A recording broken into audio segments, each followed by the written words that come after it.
Bertemu lagi bersama saya Hendara di channel saya Hendara Comic. Ya, ini adalah konten males-malesan tapi ada sesuatu yang mau aku sharingin aja sih. Jadi kemarin kan setelah beli Xiaomi 12 Lite itu infonya datang gitu kan. Datang dipakai, review selesai, masih oke-oke aja, it's fine gitu kan. Nothing, nggak ada masalah gitu. Nah, sampai suatu hari saya tuh kayak waktu mau ngecharge gitu kan. Waktu mau ngecharge kok biasanya kan waktu kita nyolokin Type-C-nya ke lubang port yang ada di smartphone itu kan ada sensasi klek gitu ya. Kayak sesuatu yang ngunci gitu. Nah, itu nggak ada sensasi nguncinya gitu kan. Duh, kenapa ini? Tapi ya udahlah. Orang masih masuk juga ngecharge-nya kayak normal gitu kan. Beberapa hari kemudian waktu aku ngecharge itu kok nggak penuh-penuh gitu kan. Nah, ternyata waktu aku cek fast charging-nya nggak hidup.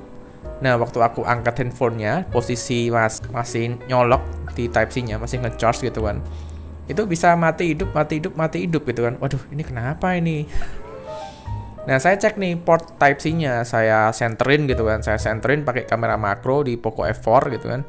Ini kenapa ya? Aku cek, aku lihat-lihat kayak nggak ada apa-apa, kayak semuanya it's fine aja gitu kan.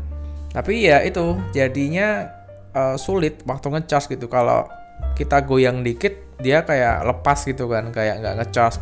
Atau kalaupun ngecas itu bisa tapi nggak fast charging, jadi kayak charger biasa gitu kan. Nah, lalu oke lah, mau nggak mau ya harus aku servis gitu ke service centernya gitu kan. Dan di sini saya nggak nyoba bikin konten yang macem-macem ya, kayak wah Xiaomi handphonenya seperti ini gacha. Nggak lah, karena saya tahu emang setiap barang itu pasti kan dari ribuan sampai puluhan ribu unit pasti ada satu dua yang kena masalah. Dan itulah kenapa vendor-vendor smartphone tuh ngasih garansi service. Jadi oke lah, itu wajar misalkan saya apesnya ke bagian yang agak bermasalah gitu, mungkin seperti itu kan. Oke, saya mau pergi ke Xiaomi Service Center. Nah, kan ada itu di Semarang tuh.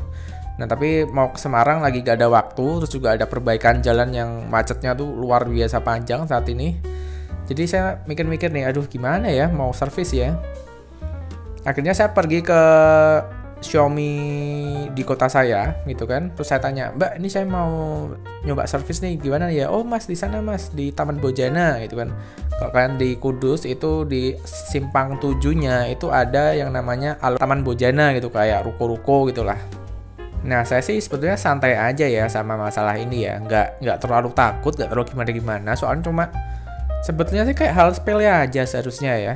Soalnya cuma portnya aja yang bermasalah gitu kan. Cuma saya takutnya, aduh nanti kalau klaim garansi bongkar body. Kalau bongkar body kan sayang gitu kan. Handphone baru tapi bodinya dibongkar, walaupun nanti dilem lagi sih. Cuma kan ya kayak gimana gitu. Ya udah deh, aku cari waktu aja buat kesana gitu. Nah, itu nggak langsung ke sana, masih santai gitu kan, masih santai. Dan akhirnya hari ini saya ke sana gitu kan. Saya ke sana, saya pergi ke Simpang 7, parkir, terus jalan menuju Taman Bojana. Tempatnya gede banget, service center gitu dengan berbagai tulisan gitu kan. Akhirnya saya masuk tuh ke sana tuh. Nah, setelah masuk ke sana, saya malah langsung diarahin ke tempat lain. Ternyata itu bukan service center buat resmi ya, buat klaim garansi ya, tapi cuma service center untuk melayani semua smartphone gitu kan. Nah, kalau yang klaim garansi resmi itu ternyata ada di belakang. Jadi saya langsung keluar dari ruangan itu, langsung pergi ke belakang gitu kan. Nah, saya pergi ke belakang, masuk ternyata bener ada service center di samping toilet. Tapi service centernya bagus kok bentuknya kok. Emang ya posisinya aja ya yang rada aneh di samping toilet gitu. Nah, waktu dibuka itu ada tulisannya Infinix sama Xiaomi gede banget. Jadi yang udah pasti jelas tempat itu melayani service center Xiaomi dan Infinix. Nah, di sini saya seneng nih karena saya tahu akhirnya Infinix di kota kecil saya ini ternyata juga ada service centernya. Jadi kalau besok-besok mau beli Infinix jadi makin yakin saya. Jadi udah pertanyaan yang sering ditanyain banyak orang, service centernya di mana sih? Udah ada di alun-alun kota, deket banget dari rumah gitu kan. Nah, akhirnya saya masuk, terus saya ditanyain, "Ada apa Mas?" gitu kan. Saya ceritain deh keluh kesahnya gitu kan. Nah, di sini saya nggak ngevideoin di dalamnya ya, nanti takut merusak privasi karena saya nggak minta izin juga. Nanti takut dimarahin kayak di Xiaomi dulu. Nah, saya di sana saya ceritain, terus mbaknya yang di depan itu dia minta kardus gitu kan untuk nyocokin nomor email aja ternyata. Padahal di handphonenya kan ada nomor emailnya ya. Ya mungkin itu ya, nyocokin box sama HP-nya ya biar nomor emailnya cocok kali seperti itu gitu. Udah panik-panik nih saya nih, aduh ini ninggal atau enggak ya, ini ditinggal di servisnya berapa hari ya, dibongkar atau enggak ya. Nah ternyata di sampingnya mbaknya itu ada sekitar 4 orang, dan itu mereka serviceman semua, jadi orang-orang yang nyervis itu di sana semua gitu kan. Jadi langsung gitu kan dikasih, Mas ini ada handphone nih, dibuat ngecharge susah. Terus dilihat diapain gitu. Nggak lama, cuma berapa detik doang gitu. Udah Mbak, ini selesai. Hah? Selesai? Nah saya bingung kan, loh kok bisa gitu kan. Aku tanya, loh Mas kok bisa bener cepet banget? Ada apa ya Mas ya gitu ya. Nah ternyata di dalam port USB Type-C-nya itu ada kayak semacam tisu yang tipis banget. Jadi waktu kita masukin Type-C-nya, jadi dia nggak bisa bener-bener port Type-C-nya itu nggak bisa parkir dengan sempurna di dalam tempat charge-nya gitulah. Jadi kayak keganjel gitu. Oke. Padahal saya udah ngecek sama kamera makro sampai pakai flash juga dan masih nggak kelihatan itu. Tapi masnya kelihatan ya, mungkin karena emang udah makanan tiap harinya ya, lihat smartphone yang aneh-aneh dibongkar, diperbaiki, jadi lebih expert lah, jadi oke lah. Nah dari sana saya langsung udah deh selesai, nggak bayar apapun, duduk bentar, terus diambil itu tisu kecilnya, terus selesai, udah saya bawa pulang lagi, dan saya seneng sih. Nah jadi di sini pengalaman yang saya bagikan kalau buat teman-teman, kalau handphonenya Xiaomi dan ada masalah itu nggak perlu khawatir, nggak perlu takut, langsung aja pergi ke service center terdekat. Kan banyak ya sekarang ya, Xiaomi udah tersebar di seluruh Indonesia deh. Bahkan saya yang di kota kecil saya di kota Kudus kan, bukan di kota Semarang gitu kan. Itu bisa kok, ada kok ternyata service centernya. Jadi emang udah merata banget. Dan di sini juga ada informasi juga buat Infinix juga, ternyata service centernya juga udah mulai bagus sih. Jadi Infinix juga udah mulai berkembang di bagian service centernya. Dan untuk yang Xiaomi nggak perlu takut-takut, selama kalian beli baru masih garansi tercover. Ada masalah langsung aja pergi ke service centernya, dilayani dengan baik. Dan tahu sendirilah kalau yang namanya service Xiaomi itu after sale-nya tuh bagus banget.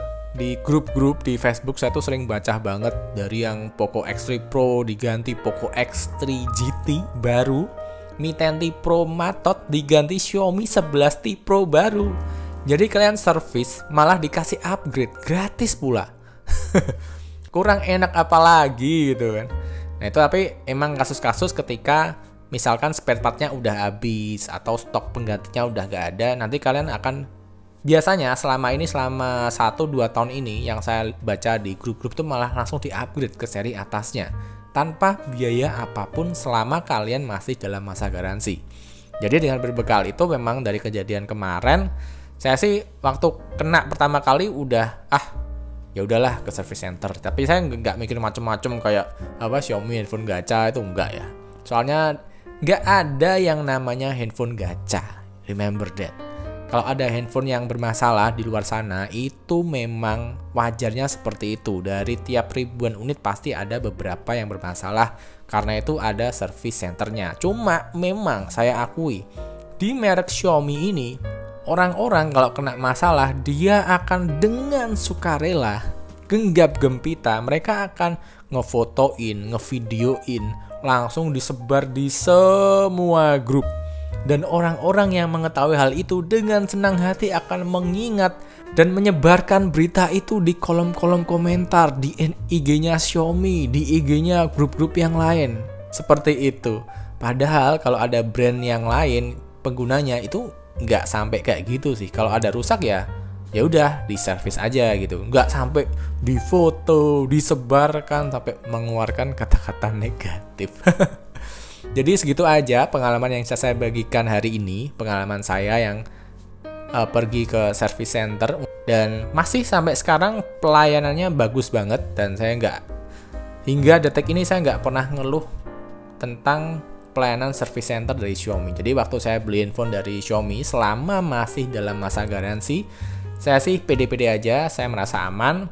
Karena itu buat teman-teman kan sering tanya ya, "Bang, handphone ini atau handphone ini, Bang?" Nah, saya selalu melihat selama handphone itu masih dalam masa garansi, akan saya rekomendasikan sih kalau kalian belinya second ya. Kayak misalkan Xiaomi 11T itu kan lagi turun-turunnya tuh, tapi kan ada orang yang cari second gitu kan biar dapatnya lebih murah, dimana kalau second garansinya masih ada 1 tahunan lebih, dan saya masih oke, nggak apa-apa, it's good choice, masih garansi pula, jadi ya aman. Karena emang service centernya Xiaomi selama ini yang aku tahu beberapa tahun belakangan ini bagus, dan semoga dijaga performanya, dijaga kualitasnya, biar ya user-user kayak saya makin senang. Jadi segitu aja, dan terima kasih buat teman-teman yang udah nyimak dari awal sampai akhir, dan sampai bertemu di video berikutnya.